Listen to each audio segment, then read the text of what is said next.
So আমি আমার ক্যামেরার স্টেবিলিটি টেস্ট করার জন্য আমি হাঁটতেছি, মানে হাঁটে একটু স্পিডে হাঁটতেছি যেন স্টেবিলিটি ভালো করে বুঝতে পারি বা ক্যামেরার কেমন পারফরমেন্স সব কিছু মিলিয়ে আর কেমন দেয় আর কি, মানে মূলত ক্যামেরার জন্য আর কি ফোনটা নেওয়া আর কি।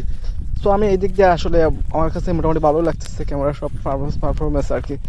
আর মানে ক্যামেরার যে একটা ভালো একটা ব্যাকগ্রাউন্ড ভিউ নিতে পারতেছে, সব কিছু মিলে আমার কাছে ভালো লাগছে। তো হ্যালো, আসসালামু আলাইকুম এভরিওয়ান, আশা করি সব ভালো আছেন। আর আমি আমার একটা ক্যামেরা টেস্টিং করতেছি আর কি, নিজে নিজে টেস্ট করতেছি। সো আমি একটু ভালো করে একটু রুশে স্পিডে হেঁটে আর কি দেখতেছি আসলে আমার ক্যামেরার পারফরমেন্স কেমন, মানে কেমন হিলে ছিল আর কি। সব মিলিয়ে আমার ক্যামেরাটা আসলে ভালো লাগছে। আপনার কাছে কেমন লাগে আর ক্যামেরা এটা কোন ধরনের ক্যামেরা হইতে পারে, আপনারা যদি আপনাদের মানে কোনো আইডিয়া থাকে তাহলে অবশ্যই কমেন্ট বক্সে জানিয়ে দিবেন, মানে যে যার মন মতো একটা কমেন্ট করে দিবেন। আমি অবশ্যই ইনশিওর করবো যে আমি কোন ক্যামেরাটা ইউজ করতেছি। তো আমি আশা করি সবাই যে আমার ভিডিওটা দেখতেছেন কমেন্ট করবেন ক্যামেরার কোয়ালিটি কেমন বা ক্যামেরার স্টেবিলিটি কেমন, সব কিছু মিলিয়ে আমি সবার কাছে কমেন্টও আশা করি। তো আসসালামু আলাইকুম, ভালো থাকবেন সবাই, আমার চ্যানেলটা সাবস্ক্রাইব করবেন সবাই।